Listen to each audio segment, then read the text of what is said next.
मूल कैसे ज्ञात करें? इसे ज्ञात करने के लिए हमें होना चाहिए द्विघाती सूत्र। द्विघाती सूत्र होता है x बराबर minus b plus minus root under d बट्टा में 2a। लेकिन दोस्तों द्विघाती सूत्र का प्रयोग तभी लगाएंगे जब d का मान 0 आ जाए या फिर d का मान प्लस में कोई भी संख्या आ जाए, प्लस 1 आए, 2 आए, 3 आए, यानी कि प्लस में आना चाहिए। यदि माइनस में आएगा तो इसका कोई मूल नहीं होगा। फिर आगे हम द्विघाती सूत्र का प्रयोग करके नहीं बनाएंगे। द्विघाती सूत्र उसी में लगाएंगे जिसका d का मान 0 आए या फिर d का मान प्लस में कोई संख्या के रूप में आए। यदि माइनस में आएगा तो द्विघाती सूत्र का प्रयोग करके नहीं बनाएंगे। तो दोस्तों सूत्र होता है d का सूत्र होता है यदि d बराबर 0 रहे तो मूल जो है समान होंगे, मूल समान या बराबर होंगे। समान या मतलब बराबर होंगे, ठीक है। या फिर यदि d का मान प्लस में कोई संख्या आई, प्लस का संख्या मतलब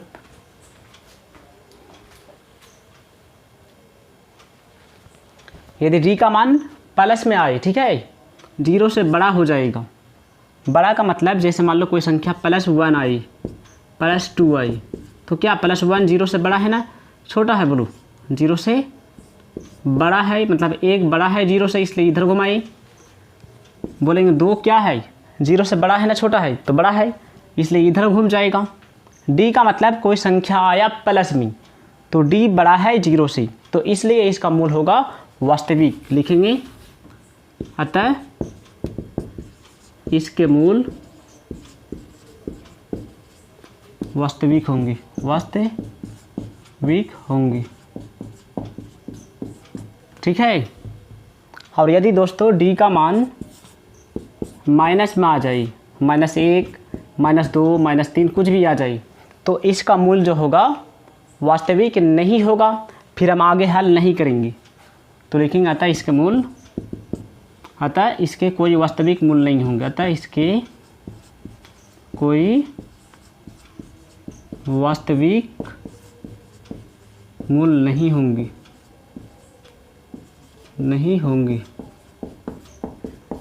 ठीक है। आप देख सकते हो द्विघाती सूत्र होता है x बराबर -b plus minus root under d बटा 2a। यदि d का मान 0 आए तो मूल समान यानी कि बराबर होंगी, और जब 0 आ जाएगा द्विघाती सूत्र का प्रयोग करके हम आगे का हल करेंगे और उससे x का मान निकालेंगे। यदि d का मान 0 से बड़ा आ जाए यानी कि प्लस में आए, तो इसके मूल जो है वास्तविक होंगे, वास्तविक होंगे। इसका मतलब इसका भी द्विघाती सूत्र का प्रयोग करके बनाना होगा। और यदि दोस्तों यदि d का मान माइनस में आ जाएगा यानी कि 0 बड़ा हो गया d से, मतलब माइनस में आ जाने से इसका कोई वास्तविक मूल नहीं होगा और हम द्विघाती सूत्र का प्रयोग करके आगे की हल नहीं करेंगे।